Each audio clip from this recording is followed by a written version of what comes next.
नमस्कार दोस्तों, स्वागत है आपका आज की हमारी इस क्लास में। तो आज की क्लास में हम लोग पढ़ेंगे कक्षा 11वीं 12वीं की एनसीईआरटी हिंदी के बहुत ही महत्वपूर्ण प्रश्न जो कि आने वाले एस्टेट 2026 के लिए बहुत ही महत्वपूर्ण होने वाले हैं। तो शुरू करते हैं फिर आज की हमारी ये क्लास। तो सबसे पहला प्रश्न है, नमक के दफ्तर से 1 मील कौन सी नदी बहती थी? तो 11वीं कक्षा में जो पहली ही रचना है मुंशी प्रेमचंद जी की है, जिसका नाम है नमक का दारोगा। तो उस कहानी में ये प्रश्न उस कहानी से ये प्रश्न है, तो कौन सी नदी बहती थी? यमुना नदी। याद रखना है कौन सी नदी, ठीक है, यमुना नदी। दूसरा हमारा प्रश्न है, जमादार बदलू सिंह किस कहानी का पात्र है? तो ये हो जाएगा नमक का दारोगा कहानी। लेखक पूछा जाए मुंशी प्रेमचंद जी, जिनका जन्म हुआ था 31 जुलाई 1880 और मृत्यु हुई थी 8 अक्टूबर 1936 में, ठीक है, याद रखना है। दूसरा प्रश्न है, सत्यजीत राय द्वारा की गई फिल्मों की संख्या कितनी है? तो ये भी 11वीं कक्षा में लगी हुई रचना है, जिसका नाम है अप्पू के साथ 2.5 साल, ठीक है। तो अगर सत्यजीत राय की फिल्मों की संख्या पूछी जाए तो 30 याद रखना है। नेक्स्ट हमारा प्रश्न है, स्पीकिंग ऑफ शिवा किसकी रचना है? तो ये रचना हो जाएगी अक्क महादेवी की। और अगर हिंदी में पूछा जाए तो वचन सौरभ, ठीक है, हिंदी में पूछा जाए तो इसी रचना का नाम है वचन सौरभ और इंग्लिश में स्पीकिंग ऑफ शिवा। नेक्स्ट प्रश्न है, भवानी प्रसाद मिश्र जी को उसके पिताजी क्या कहा करते थे? थोड़ा सा यहाँ पर पिताजी छूट गया है, तो पिताजी क्या कहा करते थे? तो जो भवानी प्रसाद मिश्र जी हैं उनकी रचना लगी हुई है 11वीं कक्षा में, घर की याद। और ये जो रचना है उन्होंने, ये कविता है, ये कारागार में लिखी थी, ठीक है। और जब ये कारागार में बैठे होते हैं तो सावन में वर्षा होती है, तो ये सावन के हाथों अपने घर संदेश भेजते हैं, अपने माता पिता को ये बताना चाहते हैं कि मैं यहाँ पर सुखी हूँ, ठीक है। और इनको ये डर रहता है कहीं कोई ये ना कह दे कि मैं जेल में दुख में जी रहा हूँ या दुख भोग रहा हूँ, ठीक है। तो भवानी प्रसाद मिश्र जी के जो पिताजी थे, भवानी प्रसाद मिश्र को सोने पे सुहागा कहा करते थे, क्योंकि भवानी प्रसाद मिश्र के 4 भाई थे, 4 बहनें थे, 5वां पुत्र भवानी था और इसको उसके पिताजी सोने पे सुहागा कहा करते थे, ठीक है। अगला हमारा प्रश्न है, कवि भवानी प्रसाद मिश्र की माँ कहाँ तक पढ़ी थी? तो ऑप्शन के अकॉर्डिंग इनमें से कोई नहीं आएगा, क्योंकि जब वो भवानी प्रसाद मिश्र जी अपने सावन के हाथों अपने घर संदेश भेजते हैं तो बहुत सारी बातें बताते हैं अपने परिवारजनों के बारे में। उन्हीं में उन्होंने कहा है कि जो उनकी माता जी थी वो बिल्कुल अनपढ़ थी, अगर वो पढ़ी लिखी होती तो चिट्ठी पत्र के द्वारा उनका सुख दुख वो पूछती, ठीक है। तो अनपढ़ थी। अगला प्रश्न है, किसान की बेटी अपनी माँ के मरने के कितने दिन बाद मर गई? तो 2 दिन के बाद किसान की बेटी की मृत्यु हो जाती है। नेक्स्ट है, निकल रहा है जल निधि पर दिनकर बिंब अधूरा, कमला के कंचन मंदिर का मानो कांत कंगूरा। यह पंक्तियां किस कविता से ली गई हैं? तो राम नरेश त्रिपाठी जी की कविता है पथिक। पथिक से ये पंक्तियां ली गई हैं। नेक्स्ट हमारा प्रश्न है, मीरा के गुरु कौन थे? तो मीरा के गुरु कौन हो जाएंगे? रैदास जी। थोड़े से भी प्रश्न अगर हेल्पफुल लगें, क्लास अच्छी लगे तो लाइक ज़रूर कर देना, चैनल पर नए हो तो सब्सक्राइब भी कर लेना। हम लोग एस्टेट की तैयारी करते रहते हैं, जिसमें एनसीईआरटी हिंदी, हिंदी साहित्य, हिंदी व्याकरण सब पढ़ते हैं।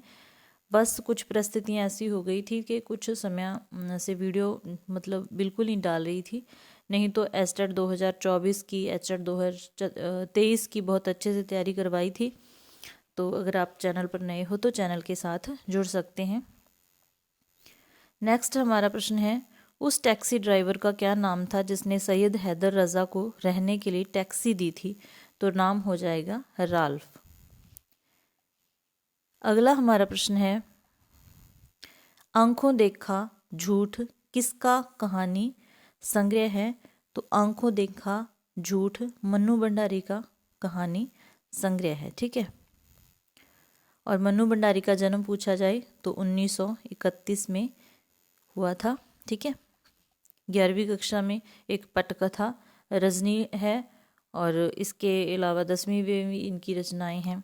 तो इस तरीके से आपने याद रखना है। मन्नू भंडारी का जन्म 1931 में हुआ था। स्पीति की मुख्य फसल क्या थी? तो स्पीति में बारिश रचना है कृष्णनाथ की, तो उसकी जो मुख्य फसल थी वो गेहूं थी स्पीति की, याद रखना है। अगला प्रश्न है, पृथ्वी परिक्रमा किसकी रचना है? तो पृथ्वी परिक्रमा भी किसकी रचना हो जाएगी? कृष्णनाथ की। धनराम व मोहन किस कहानी के पात्र हैं? तो 11वीं कक्षा में गलता लोहा कहानी है। ठीक है, उसी के पात्र हैं धनराम और मोहन। धनराम एक लोहार का बेटा होता है और मोहन एक ब्राह्मण होता है। ठीक है, अगला हमारा प्रश्न है, एक पेड़ की याद शब्द चित्र किसका है? तो ये हो जाएगा शेखर जोशी का, और शेखर जोशी की रचना है गलता लोहा। नेक्स्ट है, कवि भवानी अपने माता पिता को सावन के द्वारा संदेश देते हुए कहता है कि मेरा वजन कितने किलो हो गया है? तो मैंने आपको बताया कि जो भवानी जो कवि थे, उनको ये था कि कोई जाके उनके घर ये ना बता दे कि मैं कैसे कष्ट में जी रहा हूँ, इसीलिए वो सावन को कहते हैं कि मेरे घर बस पॉजिटिव मतलब संदेश भेजना, सकारात्मक ही कहना, जो भी कहना है कि मैं खाता पीता हूँ, अच्छे से तंदुरुस्त हूँ, और मेरा जो वजन है 70 किलो हो चुका है। नेक्स्ट है, सतपुड़ा के जंगल किसकी रचना है? तो किसकी हो जाएगी? भवानी प्रसाद मिश्र जी की। अगला प्रश्न है, देवदास उपन्यास किसका है? तो ये शरत चंद्र का हो जाएगा। याद रखना, इंपॉर्टेंट क्वेश्चन ही मैंने लेने की कोशिश की है। पटकथा लेखन नामक पुस्तक किसकी है? तो ये मनोहर श्याम जोशी की हो जाएगी। ठीक है, नेक्स्ट है, नाचने के लिए खुला आंगन, गाने के लिए गीत, हंसने के लिए थोड़ी सी खिलखिलाहट, रोने के लिए मुट्ठी भर एकांत, यह पंक्तियाँ किसकी हैं? तो आओ मिलकर बचाएं रचना है, कविता है निर्मला पुतुल की, याद रखना है, उनकी ये कविता से ली गई पंक्तियाँ हैं। आदिवासी जातियों को बचाने के लिए वो कहती हैं। ठीक है, किसी के मर जाने पर गाया जाने वाला गीत क्या कहलाता है? तो मरसिया कहलाता है। ठीक है, मरसिया।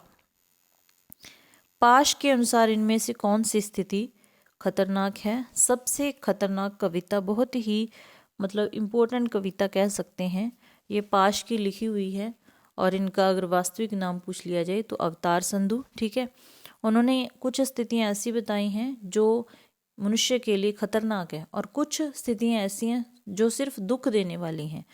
तो उन्होंने कहा है कि अन्यायपूर्ण शासन व्यवस्था दुख दे सकती है लेकिन सबसे खतरनाक नहीं होती। शासन के प्रति गद्दारी का भाव दुखदायी हो सकता है, खतरनाक नहीं है। मनुष्य द्वारा मृत शांति का आवरण ओढ़ लेना, ये बहुत ही खतरनाक स्थिति उन्होंने बताई है। फिर अगला है, जुगनू की लौ में पड़ना, अभाव में जीना। ठीक है, ये भी उन्होंने क्या कहा है? दुखदायी है लेकिन खतरनाक नहीं है। नेक्स्ट है, मृत शांति से ये इसका आंसर हो जाएगा मृत शांति से भर जाना। मैं रोया इसको तुम कहते हो गाना, मैं फूट पड़ा तुम कहते छंद बनाना, यह पंक्तियाँ किसकी कविता की है? तो हरिवंश राय बच्चन जी की कविता की ये पंक्तियाँ हैं। नेक्स्ट प्रश्न है, आलोक धनवा का एकमात्र काव्य संग्रह दुनिया रोज बनती है कब प्रकाशित हुआ?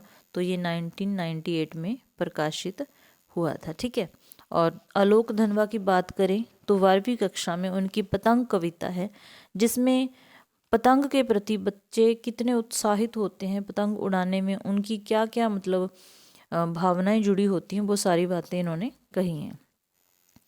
पतंग कविता में कपास किसका प्रतीक है? तो कवि कहते हैं कि वे जन्म से ही लाते हैं अपने साथ कपास, मतलब बच्चे जन्म से ही कोमल होते हैं, तो यहाँ पर कपास का जो अर्थ हो जाएगा कोमलता हो जाएगा। नेक्स्ट है शरद क्या चलाते हुए आता है, तो शरद ऋतु का मानवीकरण किया है। उन्होंने कहा है कि चमकीली साइकिल पर शरद सवार होकर बच्चों को इशारे करता है, क्योंकि पतंग शरद ऋतु में ही उड़ाया जाता है, तो साइकिल पर। अगला हमारा प्रश्न है कुंवर नारायण को किस कवि के नाम पर सम्मान मिला, तो कबीर जी के नाम पर उन्हें सम्मान मिला है। रघुवीर सहाय का निधन कहाँ पर हुआ था, दिल्ली में हुआ था, ठीक है। और उनकी कविता है कैमरे में बंद अपाहिज, ठीक है। दिल्ली में 1990 में हुआ था। कैमरे में बंद अपाहिज कविता में समर्थ शक्तिवान किसे कहा गया है, तो दूरदर्शन वालों को कहा गया है। दूरदर्शन वाले कहते हैं कि हम समर्थ शक्तिवान हैं, हम कैमरे के सामने मतलब एक अपाहिज को लाएंगे, फिर उससे बिल्कुल ऐसे बेतुके अर्थहीन सवाल करेंगे कि अपाहिज होकर आपको कैसा लगता है, ठीक है। तो इस तरीके से ये कविता है। नेक्स्ट है सचमुच मुझे दंड दो कि हो जाऊं पाताली अंधेरे की गुफाओं में बिबरों में। पंक्तियाँ किस कवि की हैं, तो ये मुक्तिबोध की कविता है, सहर्ष स्वीकारा है, उसमें से लिखी पंक्तियाँ हैं। कवि ने ऊपर तुम की तुलना किससे की है, तो ये मुक्तिबोध की ही कविता है, सहर्ष स्वीकारा है, ठीक है। एक स्वीकारना और एक सहर्ष स्वीकारना, उसमें ऊपर तुम चांद को कहा है, ठीक है। क्लास अच्छी लगे, प्रश्न अच्छे लगे तो लाइक जरूर कर देना। बहुत काली सिल जरा से लाल केसर से जैसे धुल गई हो, स्लेट पर या लाल खड़िया चाक मल दी हो किसी ने, यह किसकी कविता है, तो ये शमशेर बहादुर सिंह की कविता है, उषा, 12वीं कक्षा की ये रचना है। अगला हमारा प्रश्न है एनिहिलेशन ऑफ कास्ट का हिंदी रूपांतर किसने किया है, तो ललई यादव ने किया है, ठीक है। Option number 1। अगला प्रश्न है बाबा साहेब अम्बेडकर की प्रथम प्रकाशित कृति, और जो ये एनिहिलेशन ऑफ कास्ट था रचना पूछी जाए तो भीमराव अंबेडकर जी की है, और ललई यादव ने इसका अनुवाद किया है जाति भेद का उच्छेद नाम से। बाबा साहेब अम्बेडकर की प्रथम प्रकाशित कृति कौन सी है, तो कौन सी हो जाएगी, जेनेसिस एंड डेवलपमेंट 1917। नेक्स्ट प्रश्न है किसके आक्रमण से भयभीत लोग स्पीति छोड़कर भाग गए थे, तो ये एचपीएससी के द्वारा पीजीटी हिंदी में पूछा गया प्रश्न है, जोरावर सिंह के डर से। एन फ्रैंक का 12 जून 1942 को कौन सा जन्मदिन था जब उसे उपहार में डायरी मिली थी, तो ये उसका 13वां जन्मदिन था, ठीक है। नेक्स्ट प्रश्न है एन फ्रैंक की बहन का नाम क्या था, Margot. The diary of a young girl कब प्रकाशित हुई, तो ये 1952 में प्रकाशित हुई थी। तो ये थे हमारे आज की क्लास के प्रश्न।